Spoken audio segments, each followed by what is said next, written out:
नमस्कार, स्वागत है आपका एक बार फिर से बात संपत्ति पर। और बात आज की चैनल के माध्यम से मैं रियल्टर रोमिल जैन आपके बीच में आपके सवालों को लेकर फिर से आया हूं। हमारे बीच में हैं श्री रमेश जी टहलानी। एक बार फिर से ये है हमारा एपिसोड 3 और लगभग 15-20 सवाल आए हैं। उसमें से कुछ छाटम छाटी करके मैंने 7-8 सवाल निकाले हैं जो कि सबके लिए फ़ायदेमंद रहेंगे सर।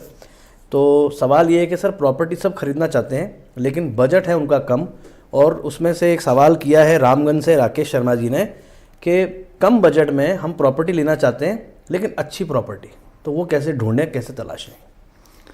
मेरे 15 साल के कैरियर में मुझे आज तक एक भी ऐसा व्यक्ति नहीं मिला जिसको उसके बजट में प्रॉपर्टी मिली हो। ये बात घर और शादी ऐसी जगह है जहाँ पे जितना प्लान करते हैं, बजट करते हैं, उसको एक्सीड करता ही करता है।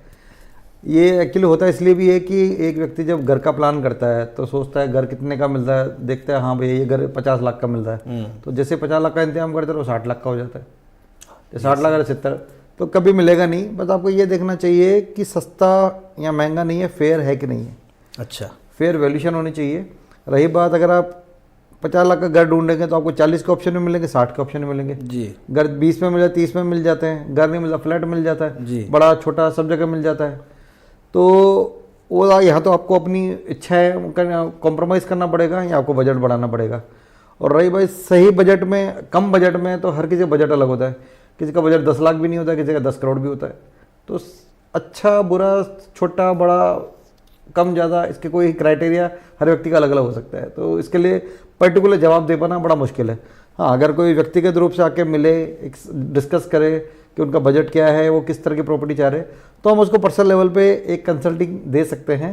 पर जेनेरिक रूप से इस सवाल का जवाब देना बहुत मुश्किल है और ऑलमोस्ट इम्पॉसिबल है। कहने का मतलब है कि अच्छी प्रॉपर्टी है तो वो आपके बजट से बाहर ही होगी, और अगर आप ढूंढ रहे हैं तो आपको पता भी चल रहा होगा, और जो प्रॉपर्टी आपको शायद पसंद आ रही होगी वो अच्छी सस्ती नहीं होती, सस्ती अच्छी नहीं होती, सस्ती अच्छी नहीं होती। तो सर जैसे होता क्या है, सस्ती के चक्कर में कई लोग ऐसी प्रॉपर्टी परचेज कर लेते हैं जिसमें वो कानूनी दस्तावेजों में फंस जाते हैं। तो यहाँ सवाल ये है धौला बाटा से सुरेश जी का कि प्रॉपर्टी खरीदने से पहले किन कानूनी दस्तावेजों की जांच करना ज़रूरी है। ये अहम सवाल भी है, अच्छा सवाल है। कई लोग कानूनी दस्तावेज फंस जाते हैं। कोई भी डील करने से पहले सबसे पहले बात ये देखिए कि अगर वो जिस अथॉरिटी में आता है, नगर निगम, हाउसिंग बोर्ड या IDA के, उसके पूरे पेपर है कि नहीं है।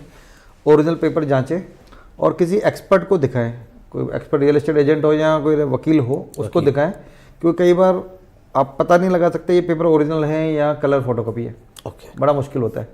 दूसरा, प्रॉपर सही है, कोई पेपर बीच में चेंज गया तो नहीं है, खोया तो नहीं है उसमें। जैसे पहले प्रॉपर्टी कई ऐसी होती है जो ADA में आती थी, अब नगर निगम में हो गई, नगर परिषद से भी नगर निगम हो गया, हाउसिंग बोर्ड से भी नगर निगम हो गया। तो अथॉरिटी चेंज हुई है, उसका प्रॉपर ट्रांसफ़र हुआ है नहीं हुआ, उसके पेपर बने हैं नहीं बने। सबसे इम्पोर्टेंट चीज़ है, अगर आप रिस्क फ्री रहना चाहते हैं तो हमेशा अप्रूव्ड प्रॉपर्टी लें।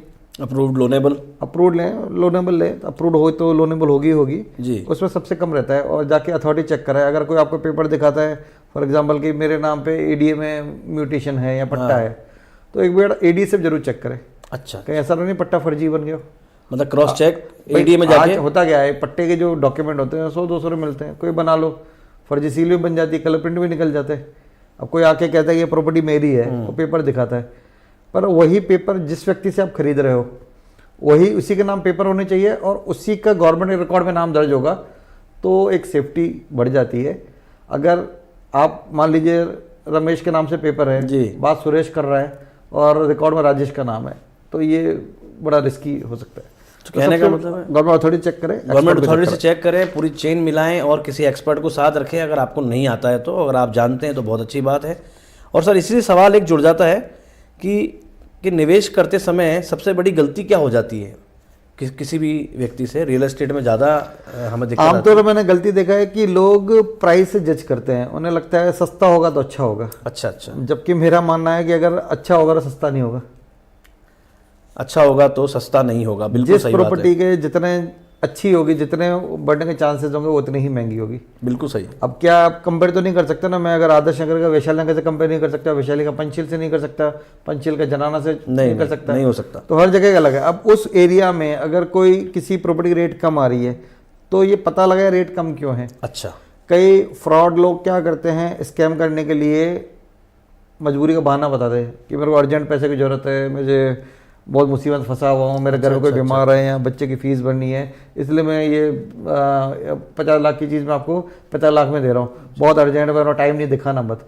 तो कई लोग बातों में आ जाए, उन्हें लगता है कि यार हमें मरेगा माल मिल रहा है, ऐसे ही ऐसी डील मिल रही है, पर बाद में मालूम पड़ता है उस प्रॉपर्टी में ना कोई लोचा था, दिक्कत होती है। प्रॉपर्टी लेने के बाद मालूम पड़ता है उसके एडीए में कोई मतलब उसके नाम नहीं था, पेपर फर्जी थे, या उसमें कोई केस चल रहा था, या कई रोज़मर्रा में चेक करते रहे कोई ना कोई इशू होते हैं। तो सस्ती के पीछे ना जाए, फेयर वैल्यूशन के पीछे जाए। भाई देखिए फेयर है कि नहीं है, उसके लिए आप ऐसे लोगों से डिस्कस करें जिनको वैल्यूशन निकालना आती है। ओके। कई रियल एस्टेट एक्सपर्ट होते हैं, जो हमारी टीम होती है, हम वैल्यूशन निकालते हैं, और कई आर्किटेक्ट भी होते हैं जो वैल्यूशन निकालते हैं, वो आपको बता सके प्रॉपर वैल्यूशन क्या है। तो इसे रेट के आधार पे तय ना करें। ये तो वैसे ही हो गया कि अगर शहर में एक 15 रुपये कचौरी मिल रही है, एक 20 रुपये मिल रही है, एक 25 रुपये मिल रही है, तो क्या 15 रुपये की सही होगी या 25 रुपये वाली सही होगी? जाहिर सी बात है 25 वाली पे भीड़ रहती है। लेकिन कई जगह तो मॉल में एयरपोर्ट 50 वही कुछ 100 रुपये की मिलती है, जरूरी नहीं, वो लोकेशन का भी पैसा होता है। Yes yes yes. कई बार लोकेशन शोरूम बड़ा महंगा है तो उसकी जगह लोकेशन, तो मैं ये सारी चीज़ देखना, प्राइस क्या है, मतलब आपका कहने का मतलब है कि जल्दबाजी ना करें, प्रॉपर्टी खरीद रहे हैं और ऐसी कोई डील मिलती है, किसी एक्सपर्ट वैल्यूअर से सलाह लें। एक्सपर्ट वैल्यूअर, तो अगर आपको ऐसी कोई डील मिलती है तो आस पड़ोस से पूछें, करें, थोड़ी तफ्तीश कर लीजिए। और इवन सेम लोकेशन पे मैं आपको 10 से 20% का डिफरेंस, इवन 50% तक का डिफरेंस मैंने देखा है। 1 किलो का 100 मीटर के दायरे में एक प्रॉपर्टी मेरे पास है जो 4 लाख रुपए गज की है, उससे 200 मीटर के बाद 40,000 में गज में। अब उस जगह जो 4 लाख रुपए की वहाँ 100 फीट का रोड है, जी जी, जो 40,000 की 30 फीट के रोड पर है, साउथ फेसिंग है, टी पर है। अब इसी जगह अगर वही 60 फीट पे रेट कम होगी, 40 फीट पे कम होगी, नॉर्थ साउथ के डायरेक्शन का फर्क पड़ता है, फ्लैट की सोच तो मतलब सर फिर यही आपसे रिलेटेड जो आप बात कह रहे हैं, सवाल यही था कि क्या सिर्फ लोकेशन ही किसी प्रॉपर्टी के फायदे और नुकसान तय करती है? सिर्फ रियल एस्टेट में सबसे बड़ा फैक्टर लोकेशन ही होता है। लोकेशन ही होता है। आज एक ही लोकेशन पे 4 दिशाएं हो सकती है, एक ही लोकेशन में 4 तरह के रोड हो सकते हैं, एक ही लोकेशन पे 4 तरह के साइजेज हो सकती है। तो साइज का, दिशा का, रोड की विड्थ का, आसपास क्या है उसका बहुत फर्क पड़ता है। तो ये सबसे ज़्यादा इंपॉर्टेंट तय करती है। अगर चौड़ी सड़क पर है तो उसकी कीमत अलग होगी, 30 फीट पे है तो अलग होगी, साउथ की अलग है तो ईस्ट की अलग होगी। अच्छा सर, एक बढ़िया सवाल आ रहा है बार बार कि एडीए की जो एक नई चाची आवास में योजना जो है वो आ रही है, तो लोग पूछना चाह रहे हैं कि उसमें आवेदन करना चाहिए कि नहीं करना चाहिए। जो मैंने एनालिसिस किया और जो मैंने सर्वे किया उसके हिसाब से तो मेरी सलाह, मेरा तो इसमें कहूँगा ना करें। अच्छा। इसकी वजह यह है कि जो रेट है वहाँ 14 से 16 हज़ार, अगर आप आवेदन करते हैं तो सबसे पहले तो आपको लॉटरी से अलॉटमेंट होगा। अच्छा। अब आपको पता नहीं, आपकी चॉइस नहीं है, ठीक है। आपको हो सकता है ऐसी फेसिंग मिल जाए जो आपकी चॉइस की ना हो। अब उसी जगह वहाँ आसपास कई अपेक्षा सिटी है, या जैसे एक बहुत बढ़िया प्रोजेक्ट लॉन्च होने वाला जल्दी लेक एवेन्यू, वहाँ पे भी आपको इसी रेट के आसपास मिल जाएगा, वहाँ चॉइस भी मिल जाएगी, आपको डेवलपमेंट मिल जाएगा। और रही बात एडीए की योजनाओं में, तभी निवेश करें जहाँ पूरा डेवलपमेंट हो जाए, क्योंकि अजमेर में पृथ्वीराज नगर को देख लीजिए 20 साल हो गए, डीडीपुरम को देख लीजिए 10 साल हो गए, आप पंचली ब्लॉक को देख लीजिए, ट्रांसपोर्ट नगर को देख लीजिए, जितनी भी एडीए की योजनाएं हैं उनमें कभी भी समय पर पूरा डेवलपमेंट नहीं हुआ। इवन विजय राजे सिंधिया रेरा में थी, लेकिन आज भी पूरी सड़कें नहीं बनी, नसीरुल्लाह लाइन पानी के लिए डली है।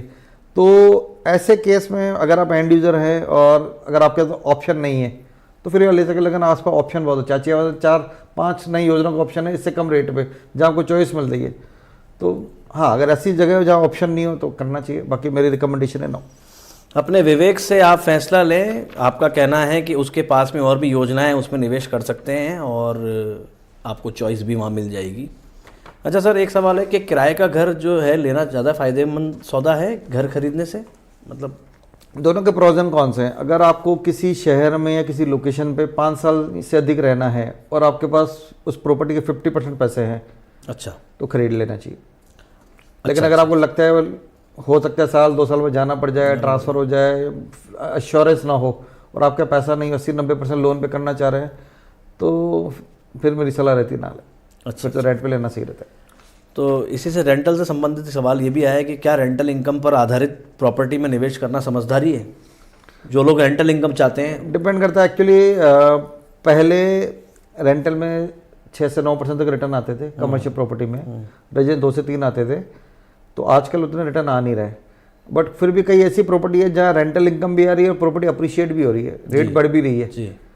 तो बढ़िया है। आज अगर कहीं प्रॉपर्टी में मुझे 15% एनुअल अप्रिसिएशन मिल रहा है, रेट बढ़ रही है और साथ में 5 से 6% रेंटल आ रहा है तो बहुत बढ़िया। लेकिन अगर ऐसी प्रॉपर्टी जहाँ रेट, जैसे मॉल में कई बार ऐसा होता है, मॉल में रेंटल तो अच्छा आता है लेकिन वहाँ अप्रिसिएशन ज़्यादा नहीं होता। अजमेर जो छोटे शहरों में कई जगह ऐसे हैं जिन्होंने गुड़गांव में आज से 5 साल पहले लिया और आज वहाँ रेट 5 गुना भी हो गई मॉल में और रेंट भी अच्छा रहा। तो ये कई बार लॉटरी लगती है जैसा होता है। और रही बात प्योर रेंटल इनकम के लिए तभी करें अगर कमर्शियल प्रॉपर्टी हो, स्टैंड अलोन प्रॉपर्टी हो, स्टैंड अलोन हो, हाई स्ट्रीट पे हो तो ले सकते हैं। शुरू में रेंट कम आएगा लेकिन धीरे धीरे रेंट भी बढ़ता जाएगा और आपकी प्रॉपर्टी वैल्यूएशन भी बढ़ती जाएगी। प्रॉपर्टी वैल्यूएशन भी बढ़ेगी। रेजिडेंशियल रेंटल में ज़्यादा फायदा नहीं होता है। ऑफकोर्स कई लोग सोचते हैं भाई जो कैपिटल गेन टैक्स है तो कैपिटल गेन टैक्स भी बच जाएगा, होम लोन का ले लेंगे तो वही बच जाएगा, रेंटल भी आएगा। तो ये सब मिला के किसी घर में लेंगे तो अगर स्टैंड अलोन घर है जहाँ लोकेशन अच्छी है, रेट बढ़ रही है तब तो बढ़िया है। लेकिन फ्लैट में क्या होगा, रेंटल तो अच्छा आता है लेकिन अप्रिशिएशन नहीं होता है। तो ये डिपेंड करे प्रॉपर्टी। तो रेंटल इनकम से योजना बना रहे हैं तो पहला ऑप्शन तो ये है कि कमर्शियल में जाएं, स्टैंड अलोन प्रॉपर्टी लें और हाई स्ट्रीट पे लें अगर आपकी पॉकेट में वो आती है तो। अच्छा सर, अब टैक्स की बात भी कर लेते हैं। रियल एस्टेट में लोग इन्वेस्ट करते हैं तो उनको प्रॉफिट मिलता है।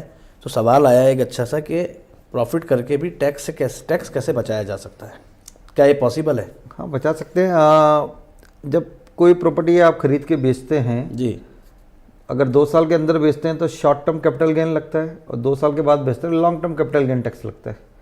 शॉर्ट टर्म कैपिटल गेन और लॉन्ग टर्म कैपिटल गेन। तो जो शॉर्ट टर्म कैपिटल गेन होता है, जो प्रॉफिट होता है वो तो आपकी इनकम में जुड़ता है, उस पर टैक्स देना ही पड़ता है, वो बचा नहीं सकते जी। लॉन्ग टर्म कैपिटल गेन को अगर जुलाई 2024 से पहले की प्रॉपर्टी ली हुई है उसको री इन्वेस्ट करते हैं रेजिडेंशियल बिल्टअप प्रॉपर्टी में तो आपका कैपिटल गेन टैक्स बच जाता है। और वैसे भी नए जो कानून आए हैं उसमें 12.5% ही टैक्स है। तो अगर आप री इन्वेस्ट नहीं भी करना चाहें तो भी 12.5% टैक्स देके आप वो पैसे फ्री कर सकते हैं, कहीं और इस्तेमाल कर सकते हैं। अच्छा, तो टैक्स बचाने का तरीका है अगर आपको गेन आता है तो आप वापस री इन्वेस्ट कर दीजिए और नहीं करना चाहते हैं कोई प्रॉपर्टी में तो 12.5% टैक्स देकर के आप उससे फ्री हो सकते हैं।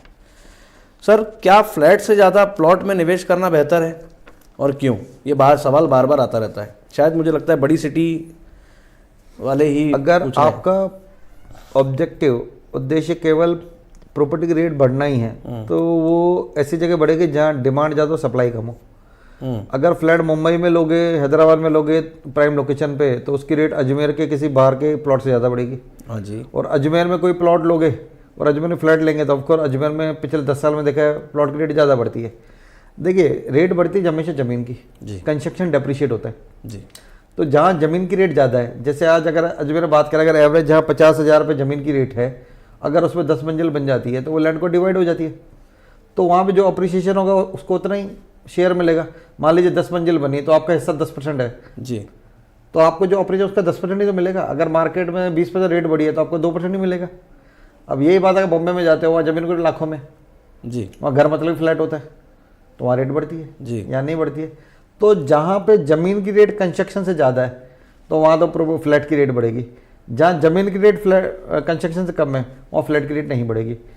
अगर आप दोनों में से एक चुनना हो तो ऑफकोर्स ज़मीन में चुने। लेकिन ज़मीन में कई बार क्या होता है, लोन की कई दिक्कतें आती है और टैक्स बेनिफिट नहीं मिलता है तो लोग फ्लैट में जाते हैं कि फ्लैट में फ़ायदा ये एक तो 80-90% तक लोन मिल जाता है, रेंटल इनकम भी मिल जाती है और इनकम टैक्स बेनिफिट मिल जाता है।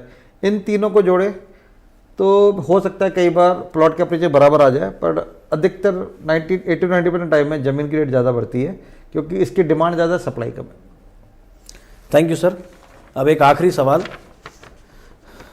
ये आंचल ने पूछा है कि मेरी उम्र 21 साल है, मैं आईटी में जॉब करता हूं और मेरे को 1 लाख रुपया महीना इनकम होती है और मैं स्टॉक मार्केट में निवेश नहीं करना चाहता हूं क्योंकि उसमें बहुत ज़्यादा फ्लक्चुएशंस हैं। तो मैं अगले 20 साल की किस तरह से योजना बनाऊं कि मैं रियल एस्टेट में निवेश भी करूं और मैं वहां से रिटायरमेंट भी ले सकूं? आप किसी भी शहर में जहाँ आप रहते हो उस शहर के बॉर्डर के पास किसी approved develop organise residential colony में प्लॉट लीजिए 100 से 200 गज का। ओके। जो मेरे ख्याल से 25 से 50 लाख का मिल जाएगा और वहाँ 50 से 75% तक का लोन मिल जाएगा जी। उस लोन को आप EMI जैसे लोग सिप करते हैं म्यूचुअल फंड स्टॉक मार्केट में, वैसे करके देते रहिए और मीनवाइल जब तक आपका लोन खत्म होगा तब तक मैं मान के चलता हूँ प्रॉपर्टी वैल्यू हो सकता है 3 गुना 4 गुना हो जाए। Very nice. तो मतलब वो करोड़ों में टच कर जाएंगे। दूर बॉर्डर पे लीजिए, इन्वेस्ट करिए और रेजिडेंशियल एरिया हो, residential approved area, organise develop. Residential demand, सबसे ज़्यादा डिमांड रहती है क्योंकि घर तो सबको चाहिए। घर सबको चाहिए। नौकरी पेशा वाले को ऑफिस नहीं चाहिए, कमर्शियल प्रॉपर्टी किसको चाहिए? सिर्फ बिजनेसमैन को, इंडस्ट्रियलिस्ट को। यस। लेकिन घर तो सबको चाहिए, किसान को भी चाहिए, स्टूडेंट को भी चाहिए, सैनिक को भी चाहिए, घर तो सबको चाहिए। मार्केट में 95% डिमांड रेजिडेंशियल की होती है और 5% कमर्शियल की रहती है। तो रेजिडेंट, क्योंकि अभी वर्क फ्रॉम होम हुआ तो लोग घर से भी काम करने लगे, ई कॉमर्स, क्विक कॉमर्स आने के बाद अब फिजिकल स्टोर्स की भी डिमांड कम हो गई। यस। तो इसलिए रेजिडेंशियल प्लॉट्स में लीजिए, अच्छे बॉर्डर के आसपास लेंगे, अप्रूव डेवलप ऑर्गेनाइज, ये ध्यान रखिए, अप्रूव्ड ऑर्गेनाइज और डेवलप इन जगह करेंगे तो आपका पैसा भी सेफ है और आपको अच्छा स्टॉक मार्केट की तरह फ्लक्चुएशन नहीं देखना पड़ेगा, अच्छे रिटर्न आएंगे। Thank you so much Ramesh sir. आज हमारे सवालों का सिलसिला यहीं पर विराम देते हैं।